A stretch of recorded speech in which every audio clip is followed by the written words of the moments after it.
Assalamualaikum warahmatullahi wabarakatuh. Pemirsa Tawaf TV yang dirahmati Allah Subhanahu wa Ta'ala, dalam Hazanah Timur Tengah kali ini kita akan bahas tentang tinjauan ekonomi makro syariah di Timur Tengah dan Indonesia. Saat ini telah hadir narasumber kita Bapak Profesor Dr. Nurul Huda SEM MSI. Beliau adalah Ketua Program Magister Manajemen Sekolah Pasca Sarjana Universitas Yarsi.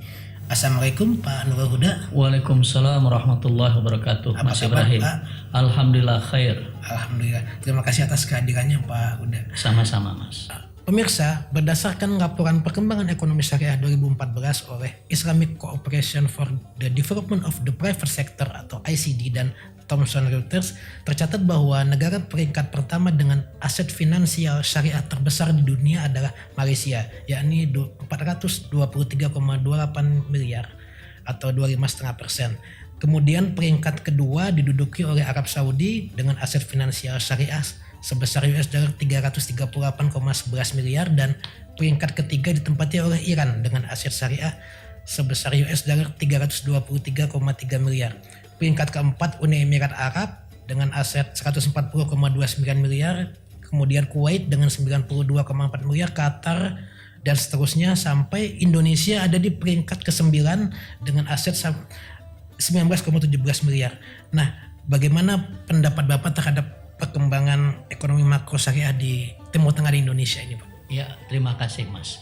Jadi yang pertama kita garis bawahi adalah tiga negara selalu dari tahun 2014 nanti kalau kita lihat sampai data 2019, tiga negara itu sangat mendominasi pada awalnya, yaitu negara yang disebutkan tadi Malaysia, yang kedua nanti adalah Arab Saudi, yang ketiga adalah Iran. Ketiga negara ini kalau kita dalami, maka kita harus katakan peranan pemerintahnya menjadi sangat dominan. Artinya kebijakannya menjadi sangat tersentralisasi. Ya, Arab Saudi kita kenal sebagai negara yang memang menyatakan diri sebagai negara Muslim. Yang kedua Iran juga adalah mendeklarasi dirinya sebagai negara Muslim. Tentu peranan pemerintah menjadi sangat dominan. Terus bagaimana dengan Malaysia? Malaysia negara yang sangat mensupport pemerintahnya. Saya ambil contoh kenapa negara yang sangat mensupport. Yang namanya perbankan syariah di Malaysia, ya, dia bedanya dengan undang-undangnya hanya jangka waktu 1 tahun. Ya, jadi di Malaysia sebutlah misalnya dimulai tahun 1980, 1 tahun kemudian undang-undangnya sudah muncul. Kita tadi udah jabarkan bagaimana Indonesia. Saya katakan Indonesia Bank Muamalah tahun 92, tapi undang-undangnya baru keluar tahun 2008, 16 tahun. Menandakan apa? Menandakan kurangnya peranan pemerintah. Jadi dominannya itu adalah kepada tiga negara tersebut. Sehingga kalau menurut hemat saya bukanlah suatu hal yang istimewa. Tapi ketika negara yang notabene-nya bukan negara Islam, ya, dia maju, maka itu menjadi suatu hal yang istimewa.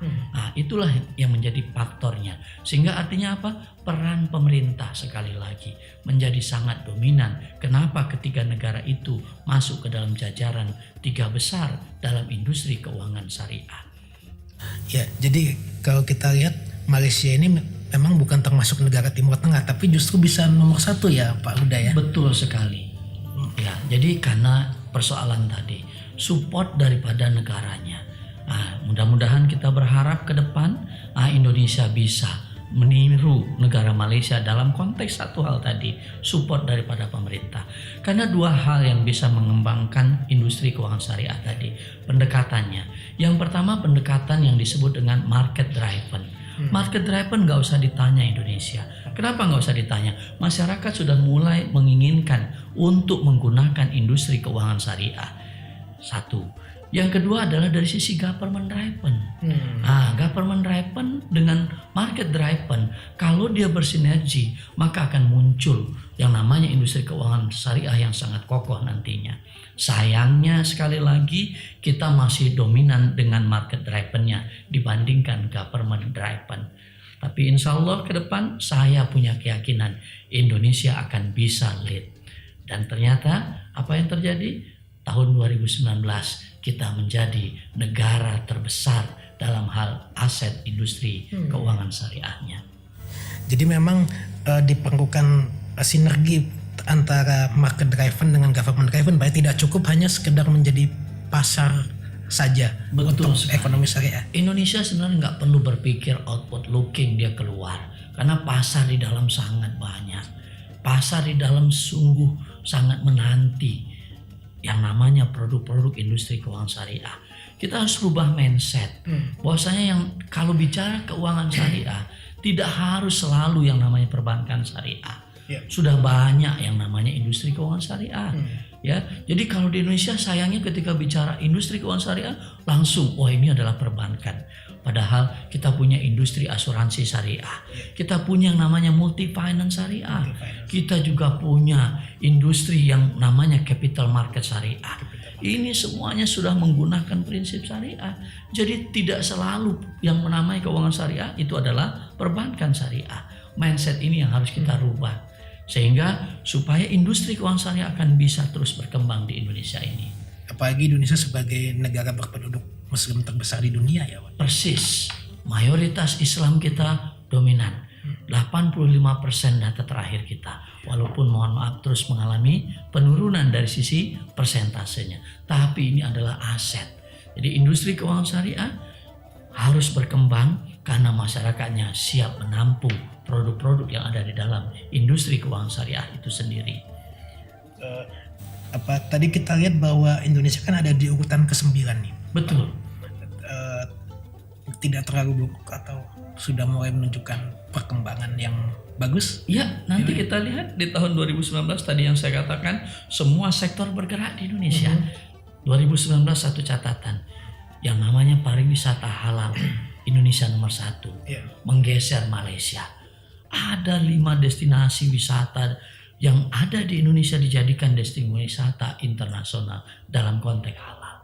Yang paling terkenal kita adalah NTB, ya, merupakan destinasi wisata halal pertama di dunia.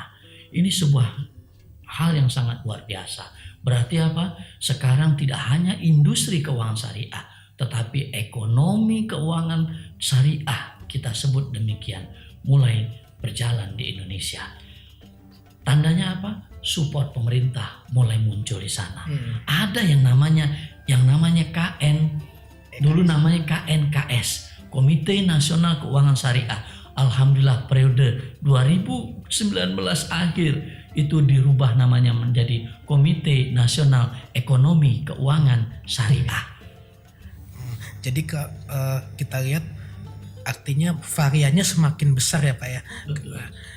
Baik pemirsa, tadi kita sudah mendengar penjelasan dari Pak Nurul Huda tentang varian dari ekonomi syariah, bukan hanya perbankan, bahkan sekarang sudah meluas hingga pariwisata syariah, kemudian juga ke asuransi, multi finance, atau bahkan surat berharga syariah negara ya Pak, sukuk gitu.